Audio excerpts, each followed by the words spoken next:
The lecture hall fell silent as Commander Fiza of the Zephyrian Defense Fleet stepped onto the platform. Her translucent blue skin shimmered under the lights, and her 4 eyes scanned the rows of young cadets before her. This was the part of her job she dreaded most, teaching the next generation what humanity truly meant on the battlefield. "Cadets," she began, her voice carrying the weight of someone who had seen too much. "Today I will share with you the most terrifying experience of my military career. The day we encountered the humans of Earth." A ripple of nervous laughter spread through the audience. Humans were relatively new to the Galactic Federation, a primitive species that had barely achieved faster-than-light travel. What could possibly be terrifying about them? Fizz's expression hardened. "I see some of you find this amusing. By the end of this session, none of you will be laughing." She activated the holographic display behind her, showing star charts from 15 years ago. The Krellian Empire had been expanding aggressively into neutral space. Our intelligence suggested they were heading toward a small blue planet in Sector 7 Earth. We were tasked with intercepting them before they could enslave another primitive. Species 1 cadet raised a tentacle. "Commander, why did the humans matter? Surely the Federation has encountered countless pre-warp civilizations." "That's what we thought," Fiza replied grimly. "But humans are different, dangerously different." She switched the hologram to show a battlefield scene, frozen in time. "We arrived 3 days after the Krellians had begun their invasion. We expected to find a conquered world, perhaps some scattered resistance. Instead, we found something that changed the Federation's understanding of warfare forever." The image shifted to show human soldiers in primitive armor, covered in mud and blood, their faces twisted in determination. "The Krellians are twice the size of humans, have natural armor plating, and possess strength that would crush a human's bones with ease. They had superior technology, superior numbers, and superior firepower. By every logical calculation, humanity should have been defeated within hours." Fiza paused, her mandibles clicking in remembered horror. "But humans don't operate on logic when their survival is threatened. They operate on something far more primal, something we call desperate innovation." Another cadet spoke up. "Surely they couldn't have matched Krellian military might." "You're right, they couldn't. So they didn't try."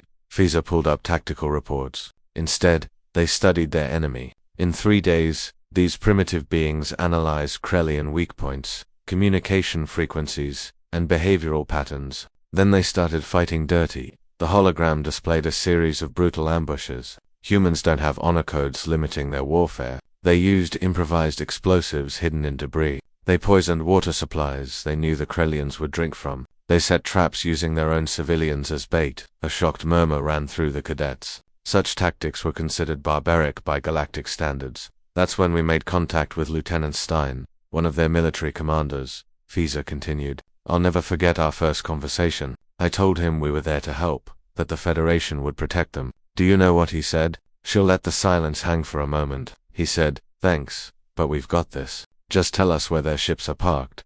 Fiza's voice carried a mixture of admiration and unease. This human, facing an enemy that had already killed millions of his people, wasn't asking for rescue. He was asking for targets. The hologram shifted to show space combat footage. Stein led a suicide mission using primitive chemical rockets, barely more than missiles by our standards. They strapped nuclear weapons to these rockets and flew them manually into the Krellian fleet. No automated systems, no remote control. They physically piloted them into enemy ships and detonated them. One cadet's scales turned pale. "They sacrificed themselves." "Willingly," Fiza confirmed. Stein's last transmission before his rocket impacted the Krellian command ship was, "Tell Earth we bought them time." He was 24 years old. The room was absolutely silent now. "But the horror didn't end there," Fiza continued, her voice hollow. "The Krellians made the mistake of bombing human cities, thinking it would break their will. Instead, it unleashed something the galaxy had never seen: human rage without limits."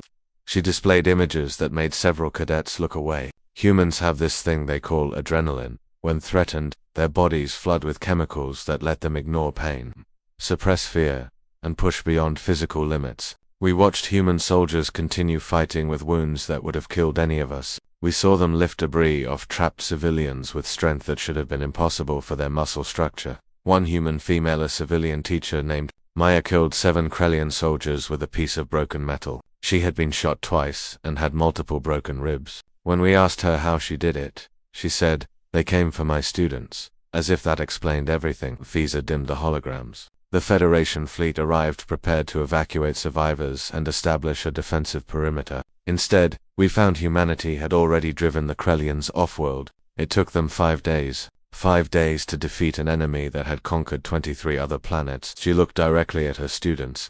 The cost was horrific. 30 million humans died. But they won. And in winning, they taught the galaxy a terrifying truth. Humans don't just fight for survival. They fight with creativity, adaptability, and a refusal to accept defeat that borders on insanity. An older cadet asked the question everyone was thinking. Commander, if they're so dangerous, why did we allow them into the Federation? Fizz's expression softened slightly. Because, cadet, if you're not humanity's enemy, they're the most loyal allies you could ask for. They're capable of incredible compassion, boundless curiosity, and selfless sacrifice. But you must never ever make the mistake of thinking them weak because they're small or young as a species. She pulled up a final Imager memorial on Earth showing Stain's face among thousands of others. Lieutenant Stein became a symbol of human resistance. Before he died, he sent one more message not to his family or his leaders, but to the Krellians. It said, "We're just getting started."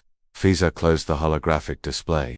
That message is why the Krellian Empire sued for peace 3 months later. They realized something we all eventually learned. Humans don't fight wars to win battles. They fight wars until their enemy can't fight anymore, no matter how long it takes or what it costs them. She looked at each cadet in turn. So when you graduate and take your posts across the galaxy, remember this lesson. Protect humanity as our allies, respect their unconventional methods, and pray to whatever gods you believe in that you never have to face them as enemies. The lecture hall remained silent long after Commander Fiza left the stage, her words echoing in the minds of every cadet present. They had learned what the galaxy was slowly accepting. Humanity wasn't just another species in the Federation. They were something far more dangerous. Survivors who refused to give up, no matter the odds.